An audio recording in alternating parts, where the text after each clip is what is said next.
Hey music fans, as a roadie I had this great opportunity to tour with all these bands. I wrote a book about my experiences on the road and it was the #1 new release on Amazon and Bios and it's now sold millions of copies on Kindle. I'm Joel Roadie and this is my podcast, Party Like a Rock Star.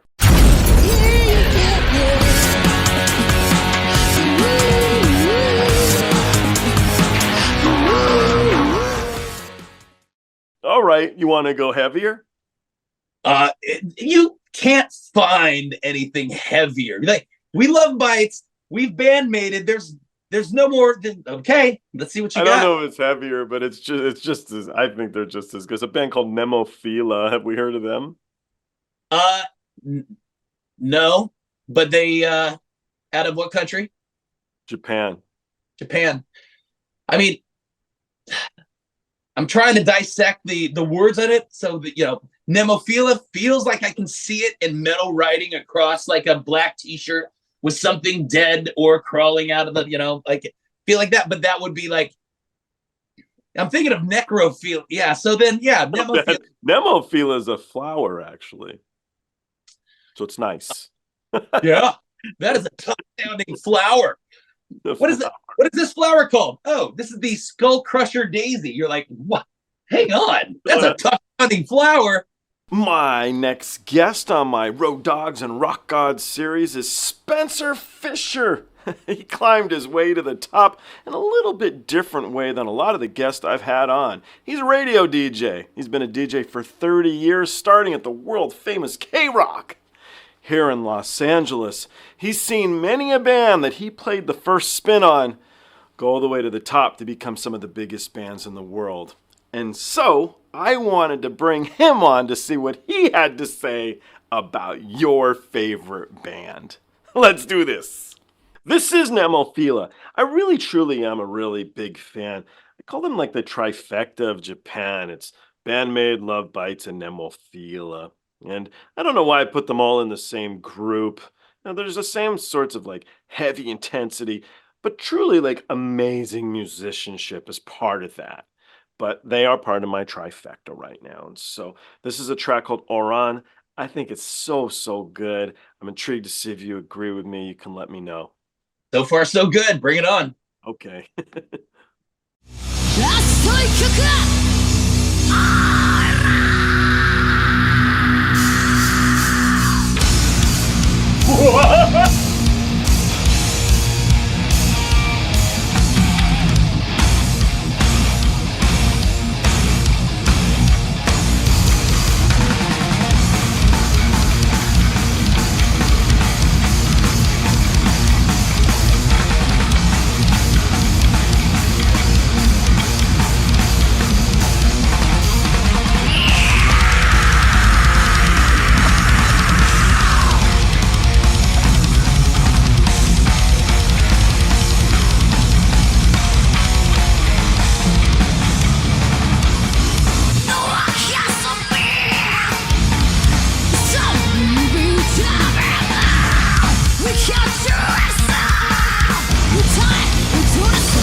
bring on the haunted athletic wear. And it is completely functional haunted athletic wear and necessary. They're going as hard as they can, and it's clear that they're having a good time doing it. There's no band in history that gets into that 3-person head nod, knowing that it could go wrong. You get that 3-person head nod. Every band playing at the fair is also doing that. So make sure they feel the head nod. And they did. I'd make the case that they're still falls under the haunted athletic wear, but that drummer's a Van Halen fan. Okay, those pants had way too much pattern going on there with a red background color to not have some influence, especially once she got into the double bass. That was a good time. That was a good time. And as you said, you're like, I'm going to see if we can go heavier. A little heavier. That's what you get when you tune down to Z, okay? You got to tune down to Z to get that heavy. But that was clear that was where they picked up some of that extra bottom end was, I feel, in the tune down. But that is a band, I would imagine, not a lot of turnover. They're having a good time. They might actually be friends. That's what I think. Funny you say that, actually, because they did just lose a member of their band. That's very funny you say that. What are those chances? Every office has a hole. I get it. But they've been releasing new material. The other thing that's funny, so I see the Lagwagon shirt. If you guys don't know Lagwagon's a kick-ass band out of Santa Barbara. They're really good, so that's cool. The ladies in this band actually wear a lot of rock and roll t-shirts and everything they do. So it's funny you keep talking about the attire, and you mentioned how tight they were. I don't think, by the way, it's the guitar player who left. I don't think they left on any negative terms or anything. So they're continuing to do stuff. But it's funny how things are pointed out in various things without any knowledge base. So they earned their ego risers. They earned them, I tell you. Yeah, they did. A question for you, speaking of mayhem on stage, right? So maybe it's mayhem behind the mic for you. I don't know you. I don't know your story, but the question I know. So the question is this, and the question is, what's the craziest show you ever did? What was the nuttiest thing to ever happen? I usually say while on stage because most of my guests are roadies and rock stars, but for you, I've had Lee Ving of Fear punch me in the back of the head on stage. I've had Mark from Guttermouth dump a cup of urine on me on stage. You want on stage? I got you on stage. You want radio, though? I'm going to be able to top that. I've given Dave Grohl a lap dance backstage. I've told that story to every Foo Fighter to crickets. I now realize that they've watched him be taken advantage of for like 20, 30 years. And so when I tell a story about what happened when I was 21, they're like, why would you do that to Dave, man? But wait, hold on, the urine story. Why would someone drop urine on you? Oh, because the Guttermouth had gone next door, and our radio station took him out. And then, as I was bringing the band on, Velvet Jones, 400 Block State. Velvet Jones, Craig Jenkins. Okay, anyway, sorry. Hey, Craig. Okay. Craig, basically, I had a one night at McCool's. It was a movie that did very little. Cup on stage, and I'm like, all right, I got these Jane's Addiction tickets, and Mark from Guttermouth tasked me. He goes, give me that. Turns around on stage after having gotten blackout next door, fills up this cup full of pee, and then I go, I got these Jane's Addiction tickets, and now apparently a cup of Mark from Guttermouth's urine, and he just grabs, he goes, wait, whoop, and dumps it all next to me. At that point, Epitaph is mortified because I'm either the guy that's going, we'll never play your band again, or I'm like, that's about the punkest thing that's happened to me all day. Okay. And then they basically ran over to merch, gave me some dry clothes, and well deserved. Yeah, I still have the green Guttermouth shirt I got on that day, which I wore everything all XL back then because I was, super taggy, skate punky. But as far as in the radio, I mean, there's things that, like, I kind of got in a fight with Scott Weiland. I got in a fight with George Carlin, and both, like. And I got to know about Scott Weiland first. That's my life. I don't know what do we got. But there was a show that I did in Los Angeles on Star 98.7, and I inherited somebody that didn't really know anything about radio, despite the fact that he was a longtime radio host. And the poor man, Jim Trenton. Just kidding. I love poor man, dude. But I was basically producing a show. Real quick, if people don't know Poor Man created Love Lines, and Yeah. he was on KROQ, and we'll just say he's a character. How about that? So he basically comes in, and we're having a Star 98.7, totally 80s weekend, and our job is basically just to plug Monday morning's show. He comes in and just says, somebody give us something to give away, and somebody gives us a Lambo kit car, a Lamborghini. So we say, what will you destroy for a Lamborghini? And everybody crashes their cars, throws their phones out the windows, and one guy worked at a nuclear power plant and had a Lamborghini. He goes, I have a pipe bender. I will bend my Lamborghini in half for a new Lamborghini. And we're like, it's not a real Lamborghini. He's like, I'll do it anyway. That was not the craziest story that ever happened. On Halloween, that's when the craziest radio stories ever happen. I'm sitting there, I roll in a little bit late for my own show, and as I get in there, I got my co-hosts, Jenny and Adam, are with me, and then right behind me, this guy comes in complete camo and fatigues and a mask and all that, and it's just Halloween at a radio station. I'm like, hey, bro, you got to pick up your tickets during business hour. He goes, I don't want those. I want to go on the radio right now. And I go, what? He goes, I want to go on the radio right now. I want to talk about and at the time, he names two political figures that I'm like, look, regardless of the fact of whether I agree with you or not, you don't know how to run any of this. You're going to need me. So, before that, he pulls out a gun. Okay, I was wondering, okay. Yeah, he pulls out a gun. And by the way, if we're dropping names, his name is Kyle Edward Van Tassel, made headlines. But he pulls out a revolver. I'm like, everything about him looks contemporary military. Why would he have an old school revolver? It's probably just a toy. And he goes, well, can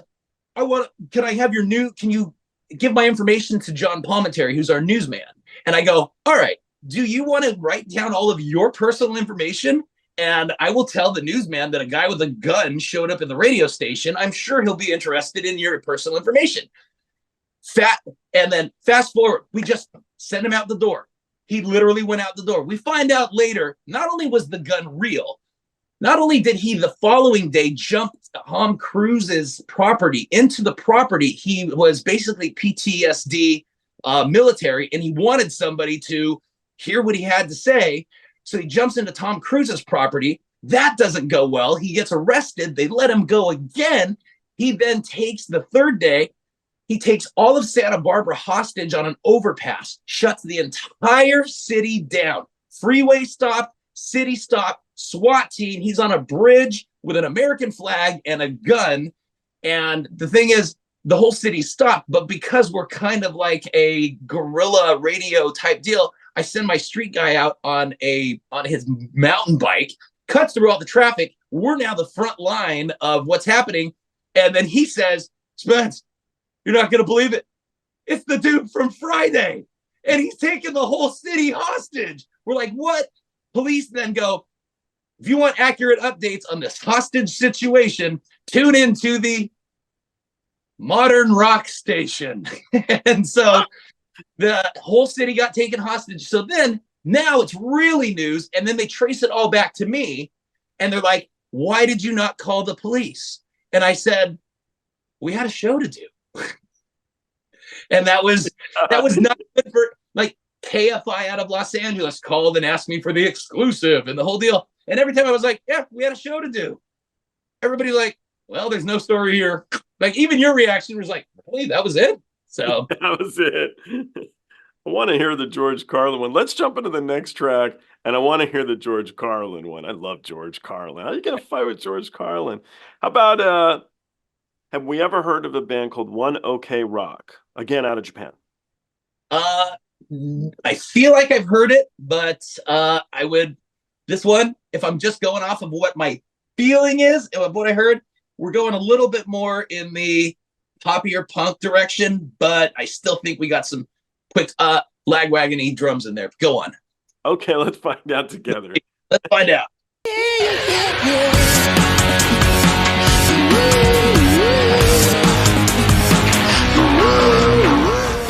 Hey, the podcast is over. What are you still doing here? Well, while you're here, like and subscribe. Thanks.